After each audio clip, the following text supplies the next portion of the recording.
Marami akong kwentong ganap sa inyo kahapon kaya lang hindi ako makapag-edit dahil sa maraming ang ganap. Kahapon ko lang din na-realize na miss ko pala si Doc i-vlog. Wow! Matagal-tagal din kasi ako nabakasyon ngayong holiday season, kaya hindi ako nakakasama kay Doc madalas. Kala mo naman nag-Japan. Tumambay lang naman sa higaan. Bye! Happy New Year, bye! Makis na makis!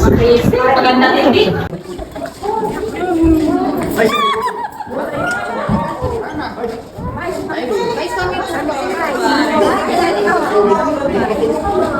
Sino ba naman ang hindi matutuwa? Tapos na ang Pasko, namimigay pa ng aginaldo.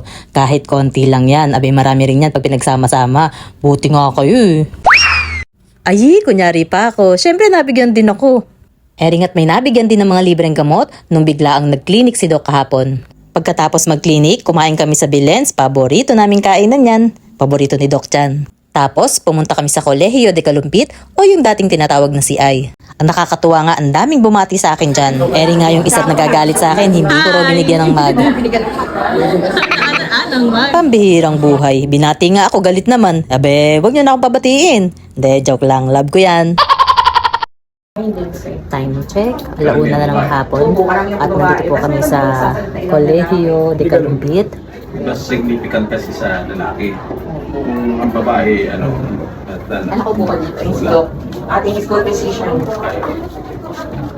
Kailangan ng health assessment at medical certificate issuance ng mga estudyante magtatapos, kaya nandito si Doc Zar dahil siya ang school physician. More or less 617 lang naman ang kanyang titignan at medical certificate na pipirmahan. Konti, no?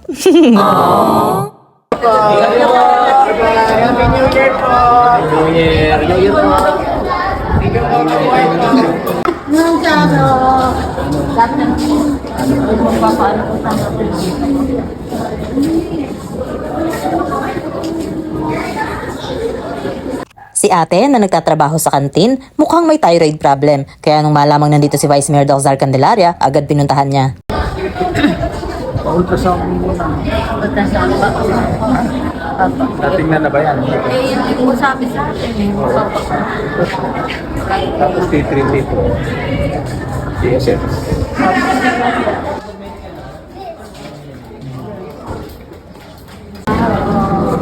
Hello.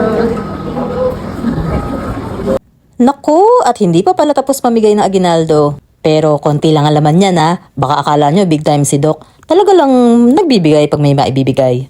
Uy, siya yung nagsabi sa akin maganda pala ako sa personal. Abe, munti ko nang mailibre ng fishball. Pagkatapos sa CI, para mag-check up ni Vice Mayor Doc Zar Candelaria, naman kami ngayon sa El Mercado de Kalumpit.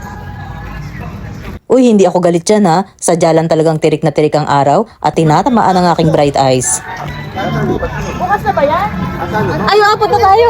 Marunong ba kayo magbilyar? Naputol, sabi ko, marunong ba kayo magbilyar? Nagkakaayaan. Pero kaya kami nagpunta dyan kasi si Doc pupunta dun sa second floor at magpapa-repair ng pantalon.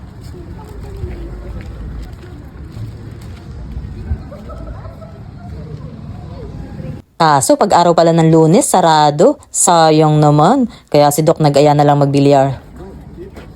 Ang mula po na nga kayo natapilok. Hello, ma'am. Hello po. Natapilok lang po. Nanay ni Claire.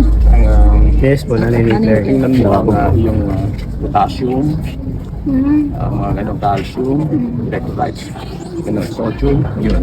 Tingnan mo, tsaka yung blood sugar. Tingnan mo, Oh, lagi po kasing namaman. Hindi ako makaano. Minsan po, nakita lang po mga daliri ko gano'n eh. Kalati ng paa. pwede rin kayo maya. Pero check mo muna yung Sa bilyar, nagpagalingan na nga sila. Father and son, Candelaria sa Candelaria. Pero katuwaan lang More on asaran nga nangyari dyan At ang pinakamapang asar, si Kong Ding. Natunggo lang, kaya natural. Sa isang taon na uli, maulit yun. Yung tira na yun. Tirang nakapikit kasi yun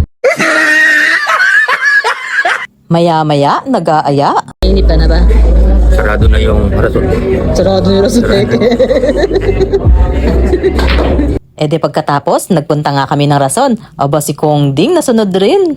Tapos nagbibideo pa ako. Bakit ako si Kong Ding? Tinuturo ako. Okay na ka mo. Tara mo na.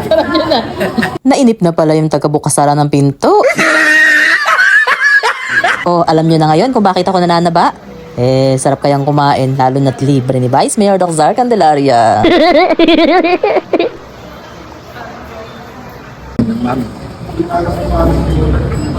Sanay lang kami sa maming gala. Maming gala.